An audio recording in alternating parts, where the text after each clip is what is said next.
you're not chasing your thoughts here. So this is g prime, and this is g of x. I don't need to put the second derivative because I don't have any information about the second derivative. So I know that at 0, they say at 0, I'm sorry, it's 0 at 5. When x equals 5, g prime of x is 0, which means this is a critical number. And now let's see what happens. So that was already entered. So this is done. Now I also need in the table 8. I need negative infinity to infinity. So this is already done and over with. Now, g prime is greater than 0 from 8 to infinity. And this is done. Don't cross it out like that. You know, I'm trying to make a point. And it's negative between negative infinity and 5, union 5 and 8, which means I have to show a function that is decreasing on the interval negative infinity 8, although it has a critical number here because the function, the derivative, does not change sign. This is not max or min. The derivative is 0, but it does not change sign, so it cannot be a max min. Now, the problem does not tell us what to do here. You can consider also, if you want, that this is 0 here, because it appears, I mean, it's clear that it's a negative positive, so the derivative changes sign, which definitely this has to be a minimum. It can be a local or absolute, but it definitely is a minimum. 8, comma, whatever you want. It doesn't tell us what the function values are. We can put in whatever we want. As long as all these 3 conditions are fulfilled, the rest we can fill in as we please. There is more than one correct answer on this problem, so everyone will have a different answer. Okay, so 2, 4, 6, 8, and 5 is right here. So this is 5. So the function is decreasing from negative infinity to 5. Okay.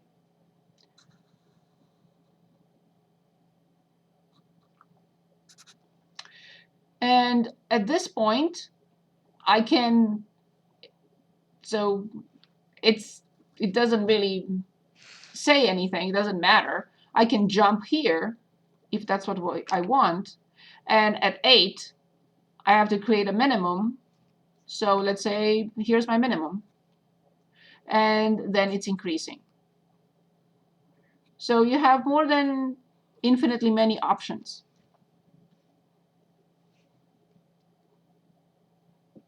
Thank you. Now, another possibility is to, thank you. So down, and then you can make it in an inflection point, as long as you don't make it a minimum. Right? Or a maximum. So maybe this is even better. And then at this point, I get a minimum, and then I think this is an even better situation. So this is at 5, and this is at 8. So this is at 5, and this is at 8.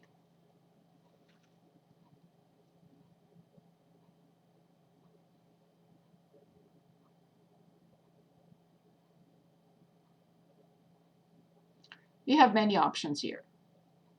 I prefer this one. With an inflection point here, and then it goes down, it's still decreasing. We don't have any concavity. We can choose the concavity we want, opening up, opening down, and gets to a minimum when x is 8. The minimum value doesn't matter. You choose where you wanted it to be. It comes to a minimum, and then it opens up. We use the second derivative to determine inflection points, right? Yes. Okay, I just wanted to double check. So because this is not given to us, I can consider it a corner point. If you want to say, well, I want the minimum not to be a corner, then you can adjust. So this is a perfect graph, but you can have other options as well. because we're not told what that, we're not told that this is 0 here. So yeah, it can be undefined also. And it happens that I graphed one with undefined. Could we do Yes. in also the same section 2.1? Yes. Could we do problem 20? Yes. 20. Let's take a look. Where is 20? What do they want in 20? They have, so uppercase f of x, negative 1/3 x to the third plus 3x squared minus 9x and plus 2. And they want to find if it has max min, extrema, points of extrema, relative extrema. Okay, we know that if a function does not have critical numbers, the function cannot have max min. So I know that this function is a polynomial function. The derivative will always exist. It will not be ever undefined. So bring 3 down. So minus x squared plus 6x and minus 9. And I have to set this equal to 0. I will first multiply both sides by negative 1. And then I see that x squared minus 6x plus 9 is factorable. Can anyone tell us how to factor this?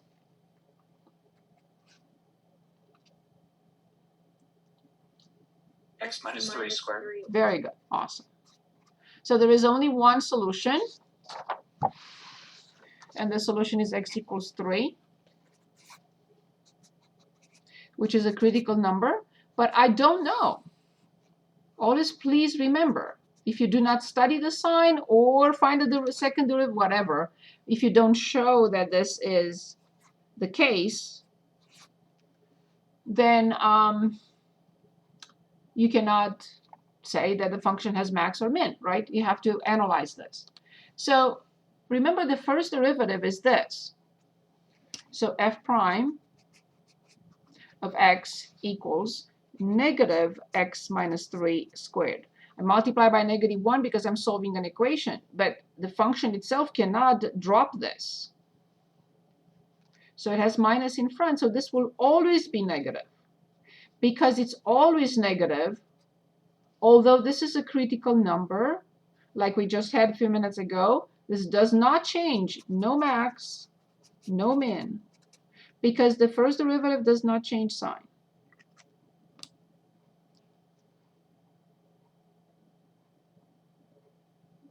So in this situation, there is no max min.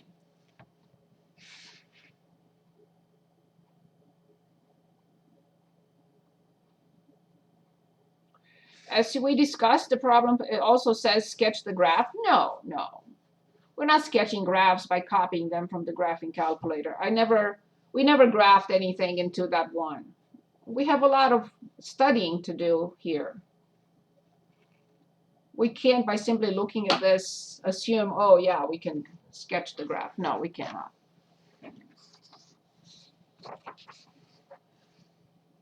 Good. Anything else? Can we move to page 103? Yes, of course. Which one? Say it again, I'm sorry. Page 103. Yes. This 103. is chapter 1. Okay, very good. Number 31, 33, and 34, they're all kind of related. Okay, 31, 33, and 34. Very good. Let me go back to 103. 103. 103. 31. Oh, okay. I have to show this graph. Is everyone looking at the graph, or you want me to show it?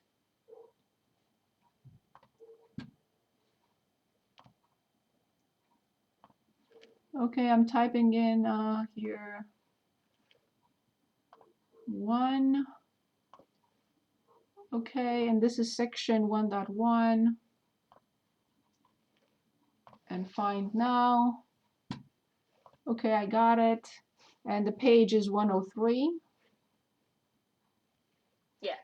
No, yes, yeah, I just wasn't sure whether everyone was looking at it. So let me put in 103. Okay, and I'm sharing my screen. Okay. So we're looking at 31, 33, 34. Okay, 31. The limit as x approaches -2 from the left is 1. The function approaches 1 when x approaches -2 from the left. Is that okay? 33. -2 from either side. -2 from either side is still 1. And 34, -2 from the right, -2 from the right is still 1. Function values as x approaches -2 from the right, function values approach 1.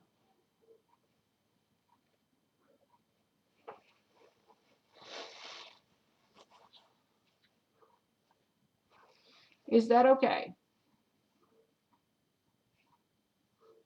Yeah. Can you just explain? So a lot of the times, if they didn't have, like, if you were approaching from both sides and they didn't both equal the same number, it would be infinity. No. So here's an example right here. So the limit from the left of -2 is 4. The limit from the right of -2 is 2. So from either side is DNE. Okay. Now if we have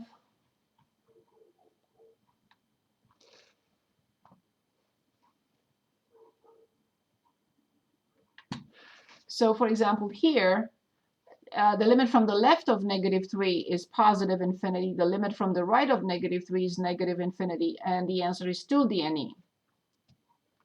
Now, assuming that from the other side would have been this way, not this piece, but this piece, is still DNE, but we cannot write DNE because the limit from the left of -3 is negative infinity, and the limit from the right of -3 is negative infinity.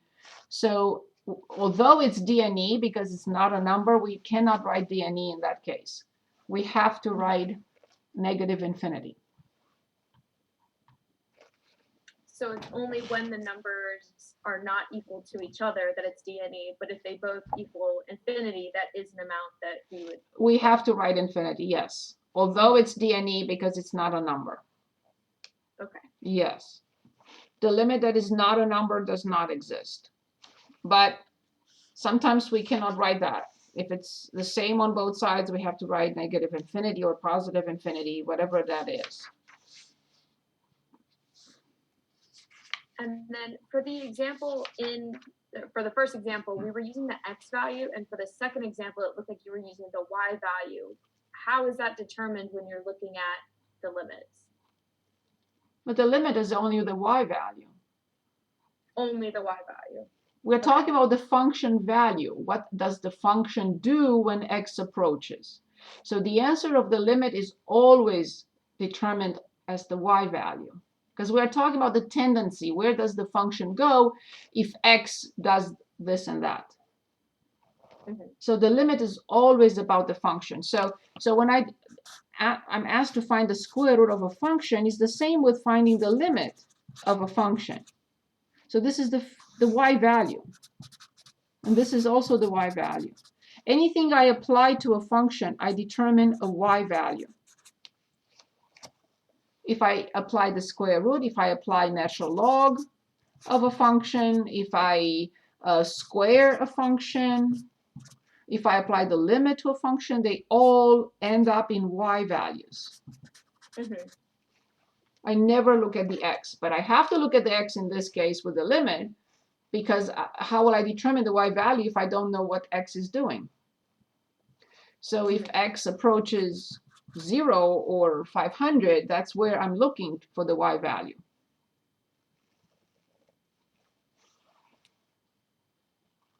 Is that better? Yes, that makes a lot of sense. Thank you. Good. Good. Anyone else? Other questions? Next question. Next topic. Anything you want.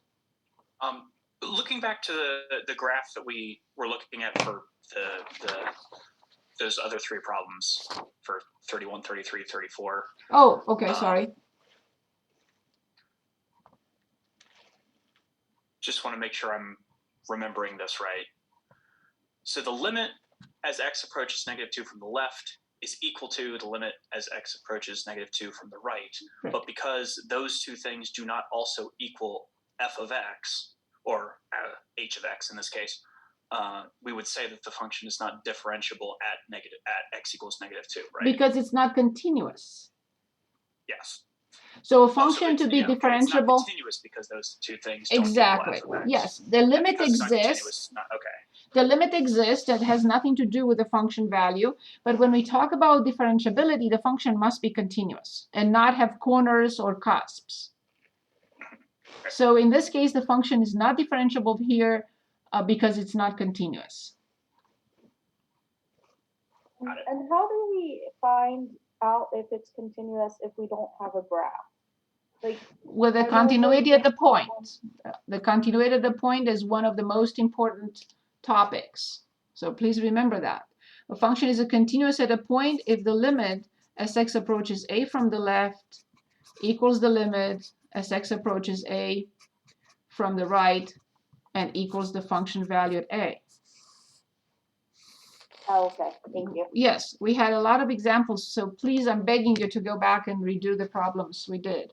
And all the work, all the written homework. That's all. That was all for it, for tests and the final, so you know what to expect. That's why we chose those problems to work on. I didn't mean to torture you. It was just to give you an idea what to expect and how the work needs to be presented. Nick, was that okay? Megan, was it okay? Yep, I'm good. Okay. Yes, thank you.